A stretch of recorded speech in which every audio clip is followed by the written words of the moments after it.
Let's talk about Gojo. Before my anime onlys or anyone that is not caught up on the manga, skip this one. What the fuck? I was legitimately speechless when I saw this, and I still don't know what to say other than thank you. Like, Jesus, thank you so much, man. The support means more than you'll know, and I just, all of the love and support you guys have been showing recently is completely blowing my mind, and I will just do my best to try and be worthy of it. Like, wow, Kong, thank you, man. Like, insane. And on top of that, you're giving me the chance to spew some Gojo copium? Come on. Okay, so as per your request, 3 of my favorite theories for how Gojo might come back. So I don't really have like 3 distinct theories as to like, this might be how, this might be how, this might be how. So instead, I'm just going to kind of present to you all of the evidence that I believe points to the fact that Gojo will return. And then at the end, we will go over some of the mechanics for how he might return, which might be more in line with what you were asking for. So I'm probably just going to be yapping for like 10 minutes. So y'all bear with me and I'll try to keep this somewhat organized. Okay, so the first thing I want to cook up and point out is the fact that JJK has a lot of narrative symmetry. Now, what do I mean by that? I mean the story is very cyclical. We're having the same story beats and types of themes pop up multiple times. And I'll talk about different instances of this relating to Gojo as we get to them. But I just wanted to get that idea in your mind at first, that kind of things are repeating.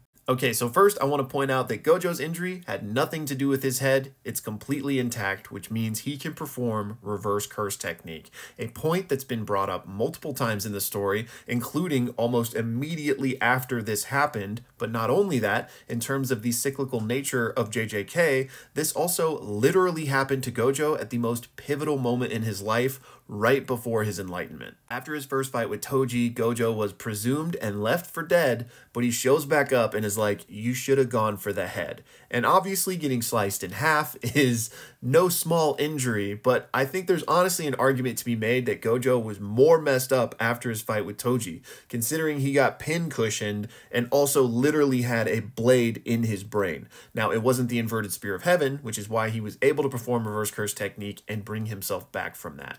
So I think it is completely reasonable to think that Gojo could still perform some reverse curse technique on himself, even though he has been sliced in half. And like I alluded to earlier, Gege goes out of his way to remind us of this reverse curse technique mind connection literally a couple of chapters after Gojo goes down. And really this interaction serves no other purpose narratively than to remind us of this. Now you might be saying, fine, I'll grant you the fact that he can still perform reverse curse technique, but that's still a mighty tall order for a man who just lost half of his height.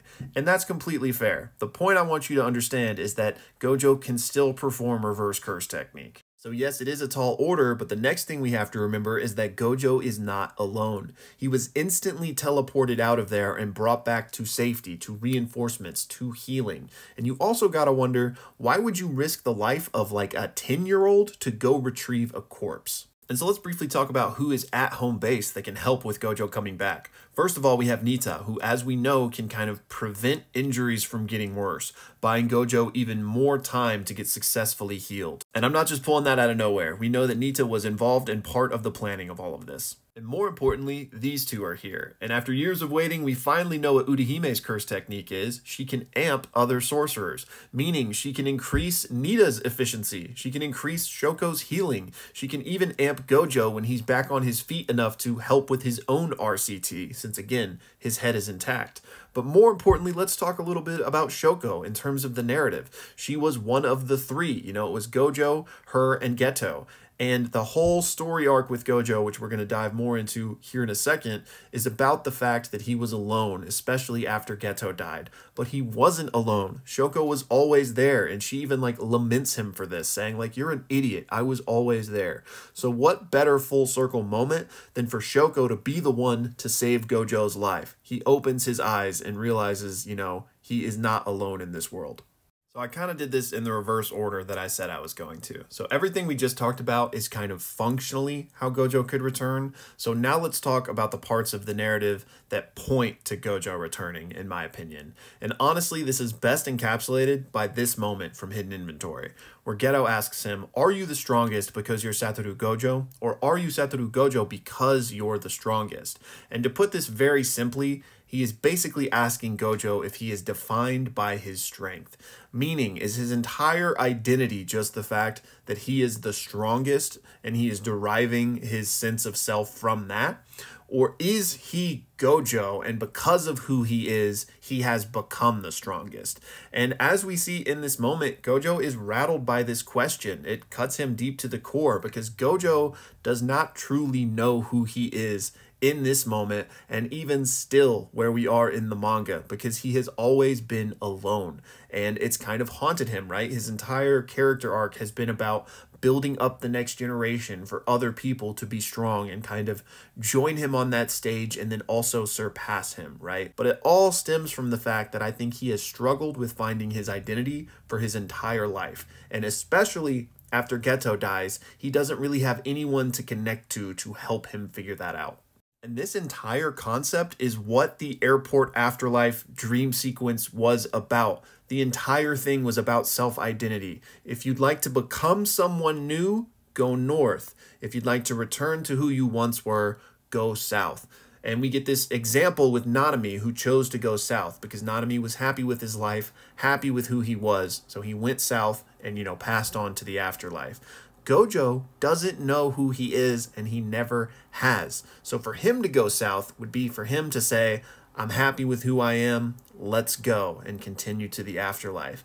But he's not, because he's never been able to answer that question. So Gojo will go north to find who he truly is and to realize that he's not alone. He is not defined by his strength. He is the strongest because he is Gojo and not the other way around.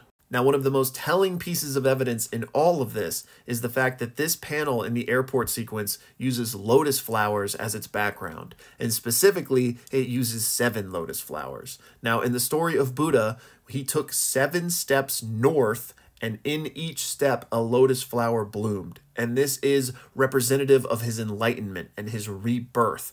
Like, Gojo is heavily inspired by Buddha. This is not a coincidence. Throughout heaven and earth, I alone am the honored one. This is a quote directly from Buddha. And speaking of the cyclical nature of JJK, this was Gojo's enlightenment moment after being left for dead.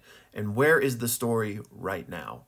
But wait, there's more, because Gege has been including allusions to some of his inspirations. And this character on the left is from an anime called Bobobo Bo Bobobo, and this character here was injured almost identically to the way Gojo was. And this character survived and came back from this. On top of that, the chapters during Takaba and Kenjaku's fight are literally titled the words from the theme song of Bobobo Bo Bobobo. Additionally, Hunter x Hunter is one of Gege's biggest inspirations, and he alludes to it all of the time. It's clear to see the similarities between what happened with Gojo and what happened to Hisoka, and Hisoka survived and came back from this. Finally, let's just take a look at the status quo of the story right now. Things aren't looking great. Maki did just stab Sukuna, but he just kind of let everybody have it with some slashes. And most importantly, Megumi was not game. Like, their entire plan revolved around getting into Megumi, and they were successful. But Megumi is not playing ball. So what does he need? He needs a pep talk from Dad.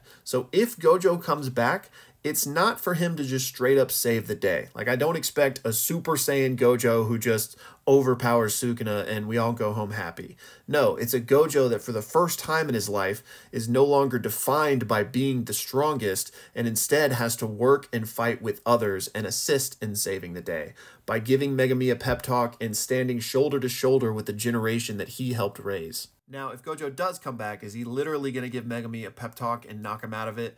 Probably not, but the narrative is ripe for some interactions between these two. One of Gojo's biggest regrets in the airport is the fact that he never got to tell Megumi about his dad. So just imagine the scenarios here. If Gojo comes back and tries to get in on this, it might send Megumi even more over the edge if he finds out one of the people he is closest to in his very tough life has been lying to him. There's honestly more theories out there. Some of them are a bit more outlandish. So what I talk about in this video is why I personally believe Gojo's coming back.